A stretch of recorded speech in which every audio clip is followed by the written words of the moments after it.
ओम शांति। ओम शांति। ओम शांति। आज बाबाले हामी सबैलाई स्मृति दिलाउनुहुन्छ, बच्चे अब घर जानु छ, किनकि यो घर जाने समय, यो लास्ट अन्तिम समय बाबा इशारा दिनुहुन्छ। जति जति तिमी देही अभिमानी बन्छौ, त्यति त्यति घर पनि तिमीलाई समीप अनुभव हुन्छ, नजदीक अनुभव हुन्छ। अन्त घडीमा तिमीले बाबालाई याद गरेर शरीर छोड्छौ त अन्तमति सोगति। धेरै समयको अभ्यास, जो आत्माले धेरै समयको अभ्यास गर्छ बाबालाई याद गर्नु या देही अभिमानी बन्नुको जोलाई अभ्यास छ, त अन्तिम समयमा पनि उसलाई बाबा याद आउँछ। जसले बाबाको याद गरेर शरीर छोड्छ उसको अन्तमति सोगति हुनेछ। भक्ति मार्गमा त गुरुहरूसँग आशीर्वाद माग्छ, आयुष्मान भव, पुत्रवान भव, कई प्रकारको आशीर्वाद दिन्छ भक्ति मार्गको गुरुहरूले। तर यहाँ बाबाले तिमीलाई आशीर्वाद मात्रै होइन, तिमीलाई वर्षा दिइरहेको छ, कई जन्मको वर्षा। अटोमेटिकली तिमी वर्षाको अधिकारी बन्छौ भन्नुहुन्छ बाबा, हैन? यहाँ भगवानसँग माग्नको आवश्यकता पर्दैन, कुनै पनि दया, कृपा या आशीर्वाद माग्नको आवश्यकता पर्दैन। तर स्वतः जब हामी बाबाको बच्चा बन्छौं त बाबाको वर्षाको हामी अधिकारी बन्छौं। आज बाबाले याद दिलाउनुहुन्छ वरदानमा कि बच्चे तिम्रो हरेक कर्म अगर बाबाको यादमा छ भने त्यो कर्म बन्धन हुँदैन। जुन कर्म गर्छौ त्यसमा बाबाको याद छैन भने त्यो कर्म एक प्रकारको बन्धन हुन जान्छ, और त्यो बन्धनले नै अन्त समयमा आत्मालाई खिच्छ। त्यही भएर तिम्रो कर्मको बन्धन होइन, तर तिम्रो कर्मको सम्बन्ध हो, किनकि तिमी आत्माले यहाँ श्रेष्ठ कर्म गर्छौ, हैन? बाबाको यादमा जुन कर्म हुन्छ त्यो पनि श्रेष्ठ कर्म हुन्छ। त्यो तिम्रो कर्म बन्धन होइन, तर तिम्रो कर्म सम्बन्ध हो। जुन कर्म शक्तिशाली बन्छ, बाबाको याद गरेमा त्यो कर्म तिम्रो शक्तिशाली बन्छ। फिर बाबा भन्नुहुन्छ बच्चे तिमी सन्तुष्ट बनो। जो आत्मा स्वयं सन्तुष्ट छ, सन्तुष्ट मणि छ, त्यो सदा डबल लाइट, हल्का। आफू पनि सन्तुष्ट र अनेक आत्मा पनि सन्तुष्ट। जहाँ म पनि सन्तुष्ट, अनेक आत्मा पनि सन्तुष्ट, त्यहाँ पनि बाबा पनि मसँग सन्तुष्ट हुनुहुन्छ। त जो सच्चा सन्तुष्ट मणि बन्छन् त्यो आत्मा सदा डबल लाइट, हैन? हल्का हल्का हुन्छ, उसलाई कुनै प्रकारको चिन्ता या बोझ हुँदैन। 2077 साल मंसिर 20 गते शनिबार 5/12 सन् 2020 को बाबाको साकरवाणी। मुरलीको सार। मीठे बच्चे, अब घर जाना है, अब घर जाना है, इसलिए देही अभिमानी बनो, इसलिए देही अभिमानी बनो। एक बाप को याद करो तो अंतमति सोगति हो जाएगी। मीठे बच्चे, अब घर जाना है, इसलिए देही अभिमानी बनो। एक बाप को याद करो तो अंतमति सोगति हो जाएगी। प्रश्न। वंडरफुल बाबा ने तुम्हें कौन सा एक वंडरफुल राज सुनाया है? बाबा पनि वंडरफुल, त वंडरफुल बाबाले हामीलाई वंडरफुल कुन राज सम्झाउनु भएको छ? वंडरफुल बाबा ने तुम्हें कौन सा एक वंडरफुल राज सुनाया है? उत्तर। बाबा कहते बच्चे, यह अनादि अविनाशी ड्रामा बना हुआ है। अनादि अविनाशी ड्रामा बना हुआ है। इसमें हर एक का पाठ नुधा हुआ है। कुछ भी होता है तो नथिंग न्यू, कुछ भी होता है तो नथिंग न्यू। बाबा कहते बच्चे, इसमें मेरी भी कोई बड़ाई नहीं, इसमें मेरी भी कोई बड़ाई नहीं। मैं भी ड्रामा के बंधन में बंधा हुआ हूं, मैं भी ड्रामा के बंधन में बंधा हुआ हूं। ये वंडरफुल राज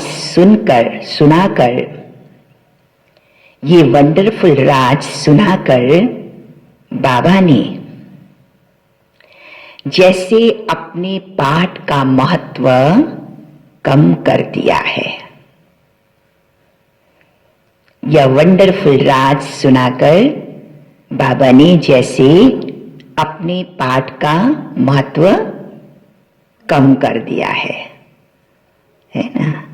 बाबा भन्नुहुन्छ यो त अनादि बनाया ड्रामा हो, हरेकले आफ्नो आफ्नो पाठ यसै ड्रामामा नुदेको छ।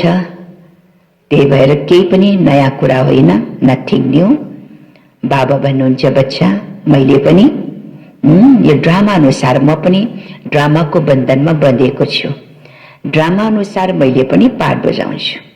यो राज सुनाएर बाबा के गर्नुहुन्छ, आफ्नो पाठको महत्वलाई बाबाले कम गर्नुहुन्छ। माना बाबालाई पनि यो अभिमान छैन। बाबाले यो कुरा बाबाले हामी बच्चालाई किन सुनाउन भएको, ताकि हरेक बच्चाले जे पनि कर्म गर्दैछ, पाठ बजाउँदैछ, कसैले पनि मैले नै गर्न सक्छु या मैले नै गरेको छु यो अभिमान आउनु हुँदैन। किनकि बाबा भन्नुहुन्छ मैले पनि त ड्रामा अनुसार गरिरहेको छु, त बाबाको पाठको महत्व त कोही कम छैन। तर बच्चाहरूलाई सिकाउनको लागि बाबा के भन्नुहुन्छ, म पनि ड्रामाको बन्धनमा बँधेको छु, मैले पनि जे गर्दैछु ड्रामा अनुसार गर्दैछु। तिमी बच्चाले पनि यही सम्झिनुपर्छ कि जे हुँदैछ यो ड्रामा अनुसार हुँदैछ, मेरो यसमा केही पनि बढाइ छैन हैन। मैले जे गर्छु ड्रामा अनुसार गरिरहेको छु। त आफ्नो बढाइ, आफ्नो अभिमान पनि कसैले गर्नु हुँदैन। यो कुरा सुनेर हामीले यही सबक शिक्षा लिनुपर्छ हैन। जसरी बाबाले आफ्नो पाठको महत्वलाई कम गरिदिनु भएको छ, त्यस्तै हामीले पनि के सम्झिनुपर्छ कि हामीले पनि आफ्नो महिमा कहिले पनि स्वीकार गर्नु हुँदैन। ओम शान्ति। गीत छ, आखिर वो दिन आया आज। मीठे मीठे रूहानी बच्चे ये गीत गा रहे हैं। बच्चे समझते हैं कि कलब के बाद फिर से हमको धनवान, हेल्दी और वेल्दी बनाने, पवित्रता, सुख, शांति का वर्षा देने बाबा आते हैं। ब्राह्मण लोग भी तो आशीर्वाद देते हैं ना कि आयुष्मान भव, धनवान भव, पुत्रवान भव। तुम बच्चों को तो वर्षा मिल रहा है, आशीर्वाद की कोई बात नहीं। बच्चे पढ़ रहे हैं, जानते हैं 5000 वर्ष पहले भी हमको बाबा ने आकर मनुष्य से देवता, नर से नारायण बनने की शिक्षा दी है। 5000 वर्ष पहले की तरह बाबा हमको वही ज्ञान, वही पढ़ाई नर से नारायण बनने की दे रहे हैं। बच्चे जो पढ़ते हैं वो जानते हैं कि हम क्या पढ़ रहे हैं, पढ़ाने वाला कौन है, उनमें भी नंबरवार पुरुषार्थ अनुसार जानते हैं। ये तो कहेंगे ही कि हम बच्चों को मालूम है ये राजधानी स्थापना हो रही है, वाडिटी किंगडम स्थापना हो रही है ना। केवल धर्म, ब्राह्मण धर्म को स्थापना या आदि सनातन देवी देवता धर्म को स्थापना मात्रै हुँदै छैन, तर साथसाथमा दैवी राजधानी को पनि स्थापना हुँदैछ। आदि सनातन देवी देवता धर्म की स्थापना हो रही है। पहले शूद्र थे, फिर ब्राह्मण बने, फिर देवता बनना है। दुनिया में किसी को ये पता नहीं कि अभी हम शूद्र वर्ण के हैं। बच्चे समझते हो ये तो सत्य बात है। बाप सत्य बताकर सचखंड की स्थापना करते हैं। सतयुग में झूठ, पाप आदि कुछ भी नहीं होता है।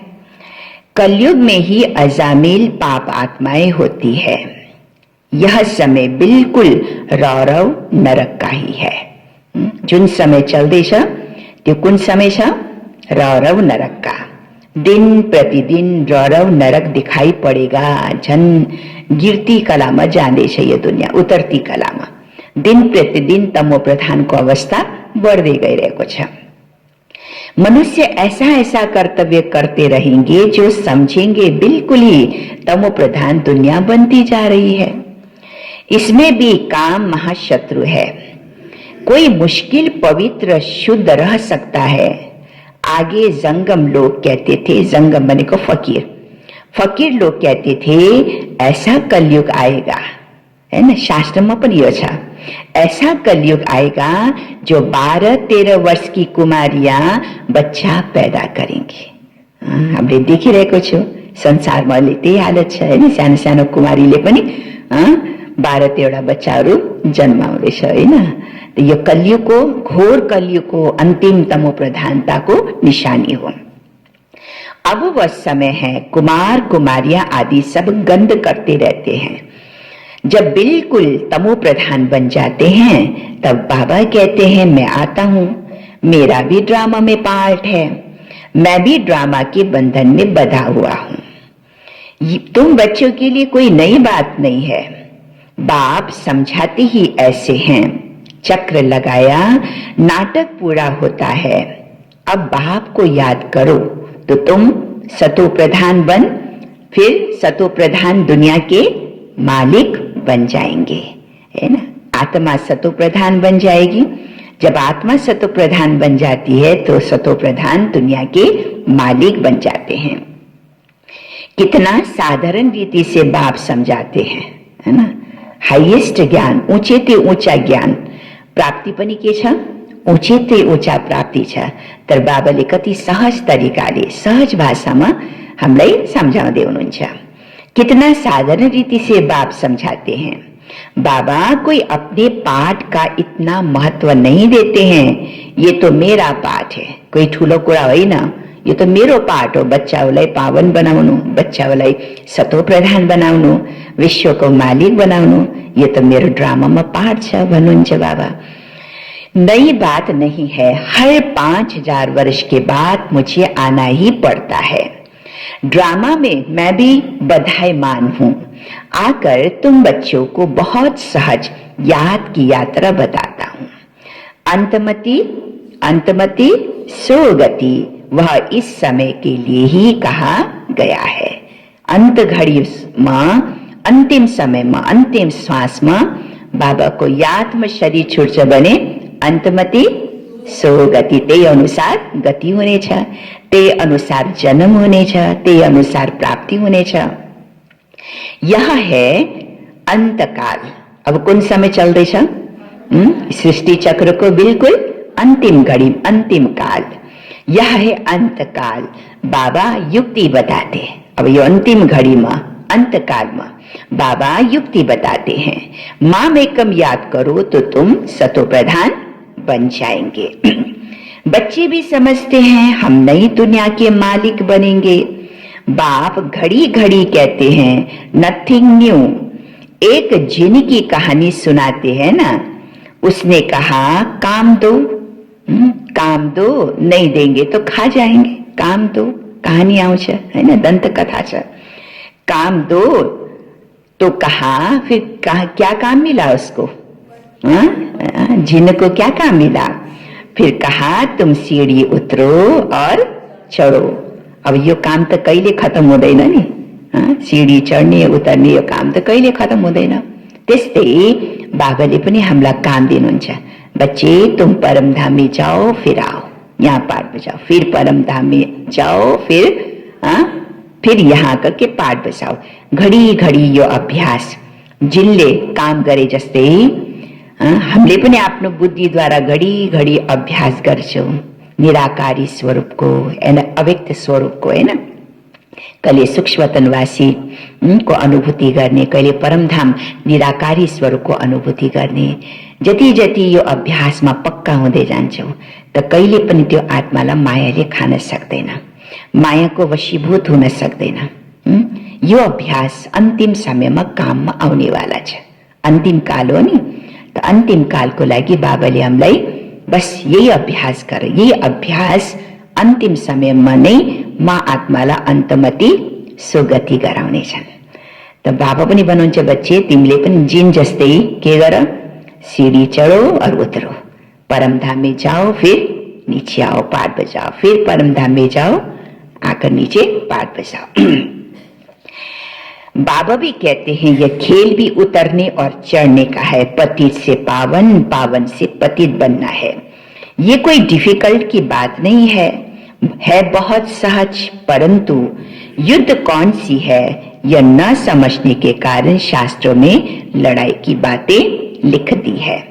वास्तव में माया रावण पर जीत पाना ये बहुत बड़ी लड़ाई है।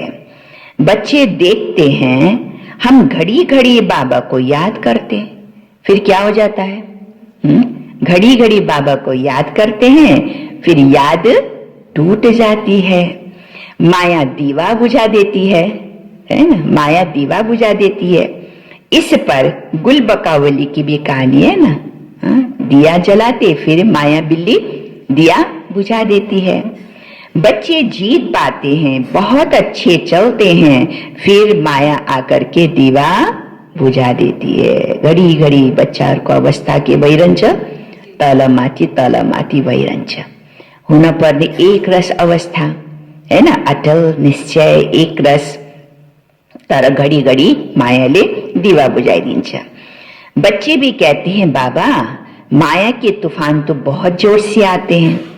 तूफान भी अनेक प्रकार के बच्चों के पास आते हैं। कभी कभी ऐसा तूफान जोर से आता है, कभी कभी ऐसा तूफान जोर से आता है जो 8-10 वर्ष के पुराने अच्छे झाड़, माना बच्चे अच्छे झाड़ भी गिर पड़ते हैं, है ना।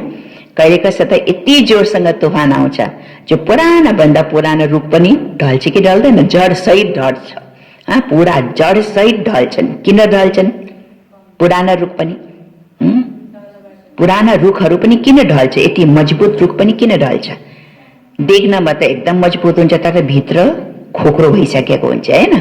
त्यस्तो खोक्रो जो हुन्छ उ चाहिँ नि बडे तूफान आएंगे तो गिर जाते। त्यस्तै यहाँ पनि बाबा भन्नुहुन्छ, भले पुराना बच्चाहरू देख्नमा त बहुत साल ज्ञानमा चलेको तर आन्तरिक स्थिति उसको मजबुत थिएन, हैन।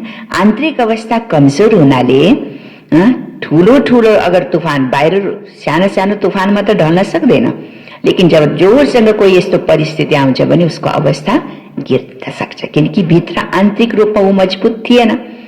बाबा उनसे ऐसा जोर से तूफान आता है जो 8-10 वर्ष बच्चे भी, झाड़ भी गिर पड़ते हैं। बच्चे जानते हैं, वर्णन भी करते हैं, अच्छे माला का दाना थे, आज है नहीं। ये भी मिसाल है कि गज को किसने खाया? शास्त्र में कैसे गज को, तो महारथी, गज माना हाथी, महारथी को किसने खाया? गोही ने खाया, है ना, ग्रह ने खाया। यह है माया का तूफान। बाबा कहते हैं इन 5 विकारों से संभाल रखते रहो, याद में रहेंगे तो मजबूत हो जाएंगे। देही अभिमानी बनो, यह शिक्षा बाप की एक बार मिलती है, ऐसा कभी और कोई कहेंगे नहीं कि तुम आत्मा अभिमानी बनो, है ना। आत्मा को रियल तरिकाले ज्ञान दिने र आत्मा अभिमानी को अभ्यास गराउने या याद दिलाउने बाबा बाहेक और कसैले पनि यो शिक्षा दिन सक्दैन। सतयुग में भी ऐसा नहीं कहेंगे, नाम रूप देश काल सब याद रहता ही है। इस समय तुमको समझाता हूं बच्चे, अब वापस घर जाना है। तुम पहले सतो प्रधान थे, फिर सतो रजो तमो में तुमने पूरे 84 जन्म लिया है। उसमें भी नंबर 1 कौन? पूरा 84 जन्म लेने वाला नंबर 1 कौन? यह ब्रह्मा है। औरों के 83 जन्म भी हो सकते हैं, औरों के 83 जन्म भी हो सकते हैं, किसी के 82 जन्म भी हो सकते हैं। इनके लिए तो कहेंगे किसको? ब्रह्मा बाबा को, है ना। ब्रह्मा बाबा को पूरा 84 जन्म है। यह पहले पहले श्री नारायण थे, इनके लिए कहते गोया सबके लिए समझ जाते। बहुत जन्मों के अंत में ज्ञान लेकर फिर यह नारायण बनता है। झाड़ में दिखाया है ना, यहाँ श्री नारायण और पिछाड़ी में ब्रह्मा खड़ा है। नीचे राजयोग सीख रहे हैं।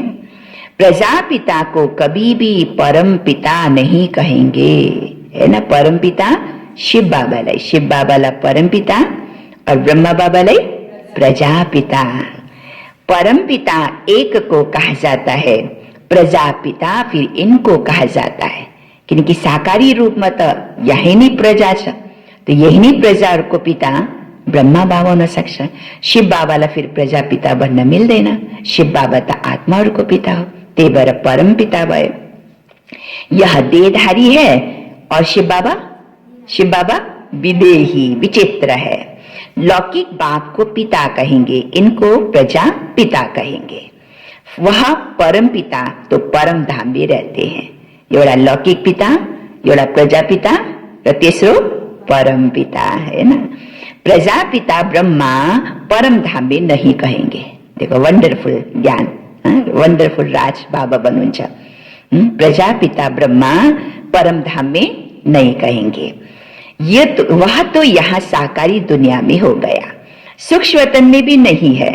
सूक्ष्म वतन में अपनी प्रजापिता ब्रह्मा भन्न मिलछ ब्रह्मा बाबा ला नहीं। सूक्ष्म वतन में ब्रह्मा बाबा ला अव्यक्त ब्रह्मा बाबा, अव्यक्त बाबा भन्न मिलछ। तर यहाँ साकारी रूप में मात्र ब्रह्मालाई प्रजापिता भन्न मिलछ, है ना। क्योंकि साकारी दुनिया, तर सूक्ष्म वतन में पनि ब्रह्मा बाबालाई प्रजापिता भन्न मिल्दैन। त परमधाममा त प्रश्नै छैन भन्न, हैन। प्रजा तो है स्थूल वतन में, प्रजा पिता को भगवान नहीं कहा जाता। भगवान का तो कोई शरीर का नाम ही नहीं।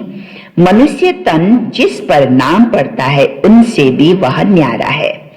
आत्माएं वहां रहती है तो स्थूल नाम रूप से न्यारी है, परंतु आत्मा तो है ना। साधु संत आदि कुछ भी नहीं जानते, वो लोग सिर्फ घर बार छोड़ते हैं। बाकी दुनिया के विकारों का अनुभव तो होता है ना। गृहस्थी जमाएर 2-4 बच्चा पैदा गरेर फिर जब वैराग आउँछन् बल्ल सन्यासी बन्छन्, हैन। कोही कोही त त्यसरी सन्यासी बनेको छ, कोही कोही त बचपनदेखि सन्यासी बनेको छ। त सन्यासीहरू पनि विकारको अनुभव छ। छोटे बच्चे को कुछ भी पता नहीं रहता, इसलिए उनको महात्मा कहा जाता है। सन्यासीहरूलाई पनि विकारको ज्ञान हुन्छ, अनुभव छ। तर सानो बच्चालाई त कुनै पनि विकारको ज्ञान हुँदैन। त्यही भएर सबभन्दा ठुलो महात्मा त को भयो? साना साना बच्चाहरू। 5 विकारों का उनको पता ही नहीं रहता है। छोटे बच्चे तो पवित्र होते हैं ना, इस समय तो कोई पवित्र आत्मा हो नहीं सकता। छोटे से बड़ा होगा, छोटा कर्म इंद्रिय छोटे से बड़ा होगा, फिर भी पतित तो कहेंगे ना। बाप समझाते हैं सबका अलग अलग पार्ट इस ड्रामा में नुधा हुआ है। इस चक्र में कितना शरीर लेते हैं, कितने कर्म करते हैं, जो सब रिपीट होना है। पहले पहले तो आत्मा को पहचानना है। क्या पहचानना है? पहले पहले आत्मा को पहचानना है। परंतु आत्मा में क्या पहचानना है? आत्मा में भी क्या पहचानना है? आत्मा में 84 जन्मों का अविनाशी पाठ भरा हुआ है। यह है सबसे वंडरफुल बात, है ना। अब आत्मा को ज्ञान तो दुनिया में पनि छ। गीता में सारा आत्मा को पाठ पढाएको छ, हैन, गीता ज्ञान में। तर वास्तव में त्यो आत्मा में 84 जन्म को पाठ भरिएको छ, यो ज्ञान मनुष्य में छैन। आत्मा भी अविनाशी है, ड्रामा भी अविनाशी है, बना बनाया है। ऐसा नहीं कहेंगे कि कब से शुरू हुआ। कुदरत कहते हैं ना, आत्मा कैसी है, यह ड्रामा कैसे बना हुआ है, इसमें कोई भी कुछ कर नहीं सकता। जैसे समुद्र अथवा आकाश का अंत नहीं निकाल सकते, तो ये भी तो अविनाशी ड्रामा है। कितना वंडर लगता। जैसे बाबा वंडरफुल, जैसे बाबा वंडरफुल, वैसे वैसे क्या वंडरफुल? ड्रामा। वैसे ज्ञान भी बड़ा वंडरफुल है। कभी कोई बता नहीं सकता, इतने सब एक्टर्स अपना अपना पार्ट बजाते आते हैं। नाटक कब बना, कैले देखी शुरू भएको, है ना? नाटक कब बना, ये कोई प्रश्न उठ ही नहीं सकता। कैले देखी शुरू भएको ये ड्रामा, यो प्रश्न त हो नहीं सक्दैन, उठ नहीं सकता, किनकि अनादि भने बित्तिकै न आदि छ न अंत छ। बहुत कहते हैं भगवान को क्या पड़ी थी जो दुख सुख की दुनिया बैठ बनाई, है ना? भगवानलाई पनि के भन्छ, भगवान आपको क्या पड़ी थी ऐसी पुरानी, ऐसी दुनिया जिसमें दुख भी हो सुख भी हो, ऐसे दुख सुख की दुनिया बनाने की क्या पड़ी थी, है ना? अरे बाबा कहते, अरे ये तो अनादि है, प्रलय आदि होती नहीं, बनी बनाई है। ऐसा थोड़ी ना कह सकते कि ये क्यों बनी बनाई है ना? किन बनाएको भगवानलाई थोड़ी ना प्रश्न गर्न सक्छ र? भगवान आपने ये दुख की दुनिया, कभी दुख कभी सुख, ऐसी दुनिया क्यों बनाई, है ना? ये तो कह नहीं सकते। आत्मा का ज्ञान भी बाप तुमको सुनाते हैं। जब समझदार बनते हो तो तुम दिन प्रतिदिन उन्नति को पाते रहते हो। पहले पहले तो बाबा तुमको थोड़ा थोड़ा सुनाता था, यो ज्ञान त आस्ते आस्ते राज खुल्दै गयो। सुरुमा बाबाले एकैचोटि थोरै न राज सम्झाउनु भएको थियो र, हैन? ड्रामा अनुसार बाबाले आस्ते आस्ते आस्ते ज्ञानको रहस्य खोल्दै गए। बाबा तुमको थोड़ा थोड़ा सुनाता था, वंडरफुल बातें थी, फिर भी कशिश तो थी ना, उसने खींचा। भट्टी की भी कशिश थी। शास्त्र में दिखाया है कि कृष्ण को कंसपुरी से निकाल करके ले गया। कहाँ ले गया? कहाँ ले गया? कंस को, कंस की दुनिया से कृष्ण को निकाल करके ले गया।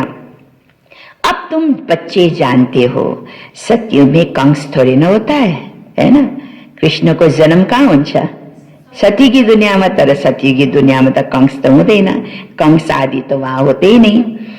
गीता, भागवत, महाभारत ये सब कनेक्शन रखते हैं, कनेक्शन छ।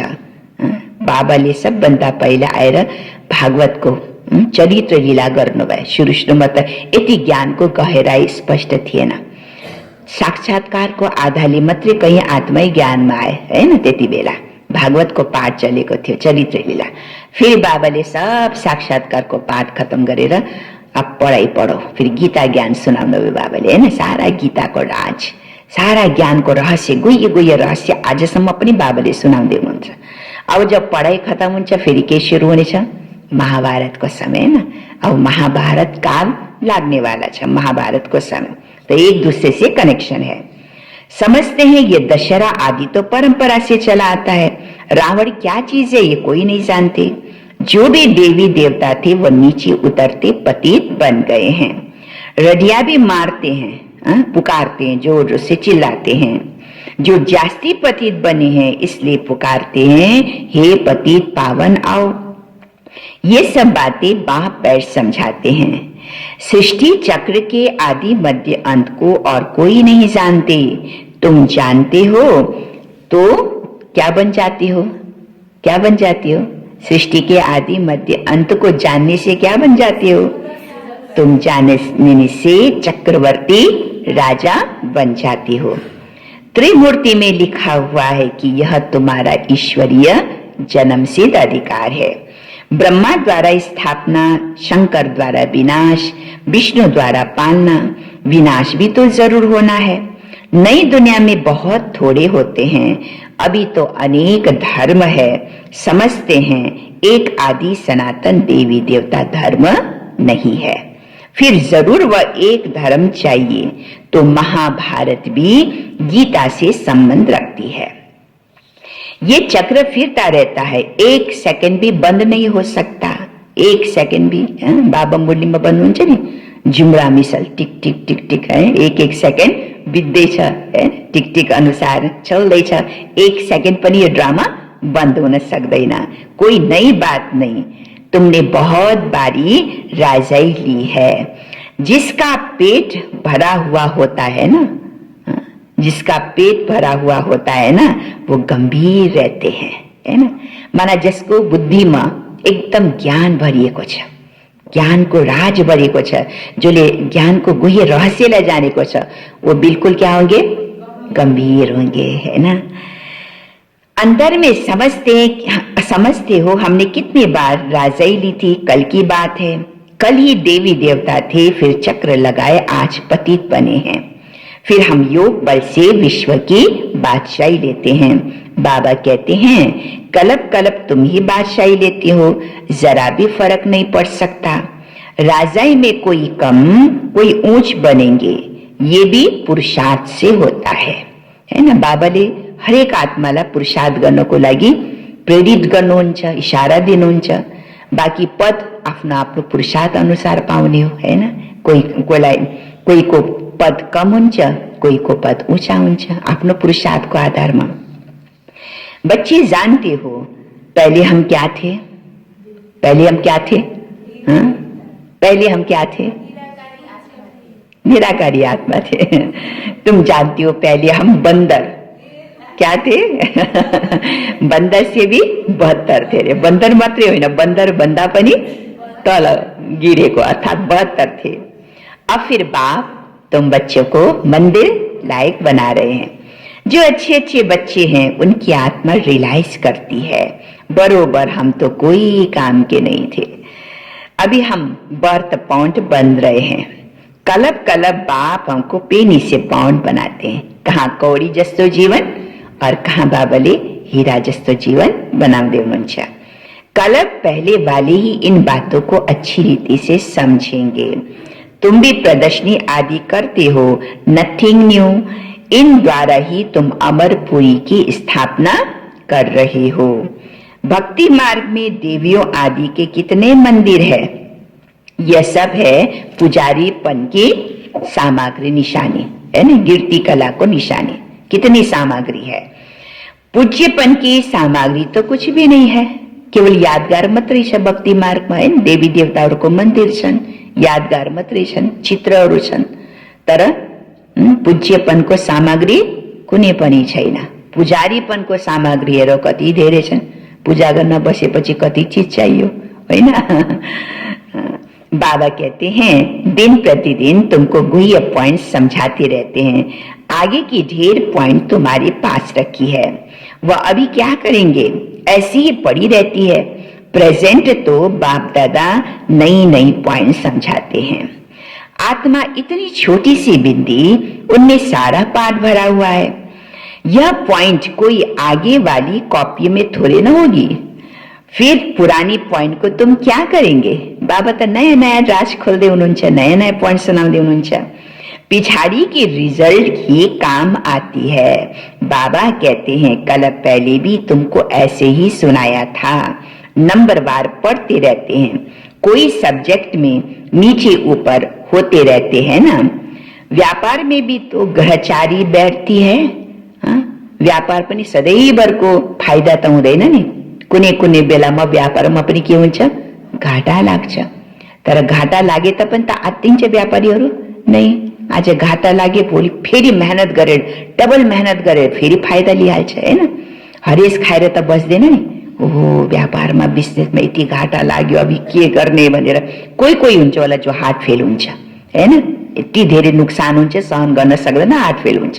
कोही कोही व्यापारी त के हुन्छ, फेरि हिम्मतले, हैन, त्यो घाटा लागेको व्यापारलाई पनि हिम्मतले फेरि मेहनत गरेर उसले फेरि फाइदामा जान्छ। यहाँ पनि बाबा भन्नुहुन्छ कुनै बेलामा तिमीलाई घाटा लाग्छ, कुनै बेलामा तिम्रो परिस्थिति आउँछ, तल माथि अवस्था हुन्छ भने दिल शिकस्त हुनु हुँदैन, हार्ट फेल हुनु हुँदैन। हिम्मतले फेरि अगाडि बढ्नुपर्छ, हैन, फेरि पुरुषार्थ गर्नुपर्छ। बाबा कहते व्यापार में भी तो ग्रहचारी बैठती है, इसमें हार्ट फेल नहीं होना चाहिए। फिर उठ करके पुरुषार्थ किया जाता है ना।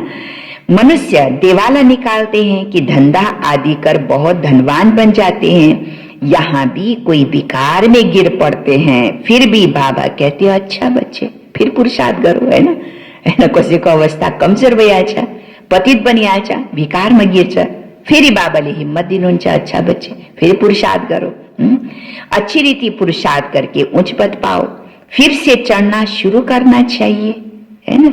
हिम्मत हरेस खाएर त बस्नु हुँदैन, फेरि पुरुषार्थ करो। चलो एक पाली अगर तिम्रो अवस्था गिर्यो भने फेरि हिम्मत गरेर अगाडि बढ्यो, बाबाले त फेरि हिम्मत दिलाउनुहुन्छ, फिर से चढ़ना शुरू करना चाहिए।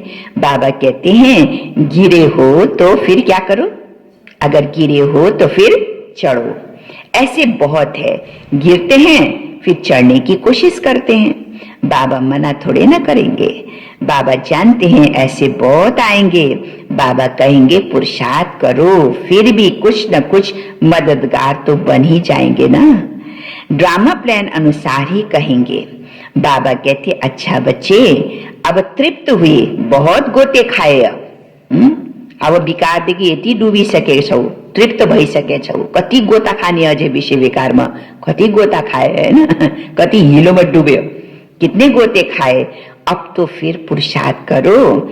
बेहद का बाबा तो ऐसे कहेंगे ना, बाबा के पास कितना आते हैं मिलने, बा कहता हूं बेहद के बाप का कहना नहीं मानेंगे, पवित्र नहीं बनेंगे। फिर भी बाबाले कति प्यारले सम्झाउँदै हुनुहुन्छ, थाहा छ यो बच्चा गिरेको छ, फेरि पनि बाबाले उसलाई उठाउनको लागि प्रयास गर्नुहुन्छ। बाबा कहते हैं बेहद का बाप का कहना नहीं मानेंगे, पवित्र नहीं बनेंगे। बाप आत्मा समझ आत्मा को कहते हैं तो जरूर तीर लगेगा। समझो स्त्री को तीर लग जाता है तो कहेंगे अब हम प्रतिज्ञा करते हैं, कभी पुरुष को नहीं लगता है, फिर आगे चल उनको भी चढ़ाने की कोशिश करेंगे। फिर ऐसे भी बहुत आते हैं जिनको स्त्री ज्ञान में ले आती है तो कहते हैं स्त्री हमारा गुरु है। कोही कोही ज्ञानमा चल्छ नि तो उसलाई आफ्नो स्त्रीले हैन आफ्नो मतलब युगलले बडा प्रेमसँग सम्झाएर ज्ञानमा ल्याउँछ। जो पनि ज्ञानी बन्छ त उसले के भन्छ, मेरो गुरुको मेरो श्रीमती हो जसले मलाई ज्ञानमा ल्याए, उही नै मेरो गुरु हो भन्छ नि, हैन। वह ब्राह्मण लोग हथियाला बांधने समय कहते हैं यह तुम्हारा गुरु ईश्वर है, पति परमेश्वर है, गुरु ईश्वर है। यहाँ तो बाबा कहते हैं तुम्हारा तो एक ही बाप सब कुछ है, और कुनैसँग तिम्रो सम्बन्ध छैन। कोसँग सम्बन्ध छ? केवल एक बाबालाई नै आफ्नो पति मानो, गुरु मानो, बच्चा मानो, माता पिता मानो, सर्व सम्बन्ध एक बाबासँग जोड़ो। मेरा तो एक, दूसरा न कोई, सब उनको ही याद करते हैं, उस एक से ही योग लगाना है। यह देह भी मेरी नहीं, आफ्नो शरीरलाई पनि यो देहलाई पनि आफ्नो नसम्झौ, यो मेरो होइन। ये सब कुछ किसका? बाबा का, है ना। बाबा से ही मेरा सब कुछ संबंध है। बाकी अरू कुनै एक सम्बन्ध पनि अगर कसैको साथ छ भने त्यो सम्बन्धले पनि मलाई तानिरहन्छ। बाबाको साथ छोड्न सक्छु, त्यही भएर कुनै पनि सम्बन्ध देहधारीसँग नराख, एक बाबासँग सर्व सम्बन्ध राख। अच्छा, मीठे मीठे सिकिलदे बच्चों प्रति माता पिता बाप दादा का याद प्यार और गुड मॉर्निंग। रूहानी बाप की रूहानी बच्चों को नमस्ते, रूहानी बच्चों की रूहानी बाप दादा को याद प्यार गुड मॉर्निंग, नमस्ते बाबा नमस्ते। धारणाको लागि मुख्य सार। पहला पॉइंट, कोई भी ग्रहचारी आती है, कोई भी ग्रहचारी आती है तो दिल शिकस्त हो बैठ नहीं जाना है, दिल शिकस्त हो बैठ नहीं जाना है। कुनै बेलामा अगर मेरो अवस्था तल माथि हुनेछ या कुनै यस्तो परिस्थिति आउँछ, घाटा लाग्छ भने कहिले पनि हरेस खाएर बस्नु हुँदैन, दिल शिकस्त हुनु हुँदैन। फिर से पुरुषार्थ कर बाप की याद में रह ऊंच पद पाना है। फिर से पुरुषार्थ कर बाप की याद में रह ऊंच पद पाना है। दूसरा पॉइंट, स्वयं की स्थिति याद से ऐसी मजबूत बनानी है, याद से ऐसी मजबूत बनानी है जो कोई भी माया का तूफान वार न कर सके। कोई भी माया का तूफान वार न कर सके। विकारों से अपनी संभाल करते रहना है, विकारों से अपनी संभाल करते रहना है। आज को वरदान, वरदान छ तिर्कालदर्शी और सा दुई कुरा भन्नुहुन्छ बाबा। एउटा तिर्कालदर्शी और साक्षी दृष्टा बन, हर कर्म करते बंधन मुक्त स्थिति के अनुभव द्वारा दृष्टांत रूप भव, दृष्टांत रूप भव। इसको तात्पर्य क्यों? तिर्कालदर्शी र साक्षी दृष्टा बन, हर कर्म करते, तर त्यो कर्म बंधन होइन। हरेक कर्म करते बंधन मुक्त स्थिति को अनुभव करने वाला दृष्टांत रूप भव, अर्थात अरूको अगाडि एक्जाम्पल बन्ने, उदाहरण स्वरूप बने, दृष्टांत स्वरूप बन्ने। अच्छा, विस्तार छ। यदि तिर्कालदर्शी स्टेज पर स्थित हो, यदि तिर्कालदर्शी स्टेज पर स्थित हो, कर्म के आदि मध्य अंत को जानकर कर्म करते हो, कर्म के आदि मध्य अंत को जानकर कर्म करते हो, तो कोई भी कर्म विकर्म नहीं हो सकता। हरेक कर्म को रिजल्ट आदि मध्य अन्तलाई बुझेर सम्झेर जुन पनि कर्म हामीले गर्छौं त्यो कर्म विकर्म होना सक्दैन, विकर्म नहीं हो सकता, सदा सुकर्म होगा। ऐसे ही साक्षी दृष्टा बन, ऐसे ही साक्षी दृष्टा बन, कर्म करने से कोई भी कर्म के बंधन में, कोई भी कर्म के बंधन में कर्म बंधनी आत्मा नहीं बनेंगे, कर्म बंधनी आत्मा नहीं बनेंगे। दुई कुरा बाबाले भन्नुहुन्छ यसमा, एउटा तिर्कालदर्शी, दोस्रो साक्षी दृष्टा। अगर तिर्कालदर्शी बनेर कुनै पनि कर्म गर्छ भने त्यो कर्म विकर्म हुन सक्दैन। अगर साक्षी दृष्टा बनेर पनि कुनै कर्म गर्छ भने त्यो कर्म मेरो बन्धन बन्न सक्दैन। कर्म का फल श्रेष्ठ होने के कारण, कर्म का फल श्रेष्ठ होने के कारण कर्म संबंध में आएंगे, बंधन में नहीं। त्यो कर्मले मलाई बाँध्दैन। कर्म बन्धनी भनेको के हो? भन्छ नि बाबा, कर्मको बन्धनमा नआऊ भन्नुको अर्थ के हो? कर्म बन्धनी भनेको कुनै पनि कर्मले कर्मको प्रभाव मेरो माथि नपरोस्, जो पनि रिजल्ट निस्किन्छ त्यसको प्रभाव मेरो माथि नपरोस्, मेरो अवस्थामा त्यसको प्रभाव नपरोस्। कर्म गर्दै जाऊ, तर कर्मको असर प्रभाव राम्रो नराम्रो, हैन, हार जित, अच्छा बुरा जे हुन्छ त्यो प्रभावले मेरो अवस्थालाई तल माथि नगरोस्, मेरो अवस्था सदा एक रस बनोस्। अर्थात् कुनै पनि कर्मको प्रभावमा आउनु हुँदैन। यसलाई भन्छ कर्म गरेर पनि कर्मदेखि न्यारा, कर्म बन्धबाट मुक्त। तो कर्म का फल श्रेष्ठ होने के कारण कर्म संबंध में आएंगे, बंधन में नहीं। कर्म करते न्यारे और प्यारे रहेंगे, कर्म करते न्यारे और प्यारे रहेंगे तो अनेक आत्माओं के सामने, क्या बनेंगे? अनेक आत्माओं के सामने क्या बनेंगे? अनेक आत्माओं के सामने दृष्टांत रूप अर्थात एग्जाम्पल बन जाएंगे। एग्जाम्पल बन जाएंगे। स्लोगन, जो मन से सदा संतुष्ट है वो क्या है? वो क्या है? डबल लाइट है। जो मन से सदा संतुष्ट है वही डबल लाइट है। जसको मनमा कुनै प्रकारको पनि बोझ छैन, संकल्प विकल्प छैन, हैन, कुनै पनि बोझ हुँदैन, त बोझ नभएको आत्मा के हुनेछ? सदा हल्का।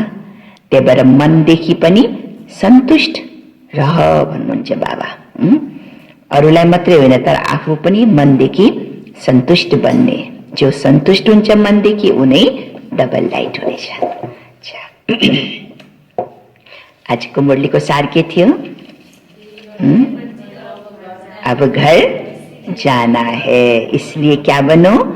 देही अभिमानी बनो। एक बाप को याद करो तो अंतमति सुगति हो जाएगी। प्रश्न के थियो? आओ सोचो।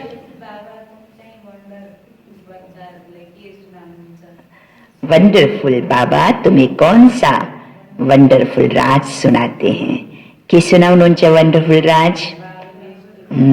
बाबा कहते बच्चे ये तो अनादि अविनाशी ड्रामा बना हुआ है, इसमें हर एक का पाठ नुदा हुआ है, कुछ भी होता है तो नथिंग न्यू।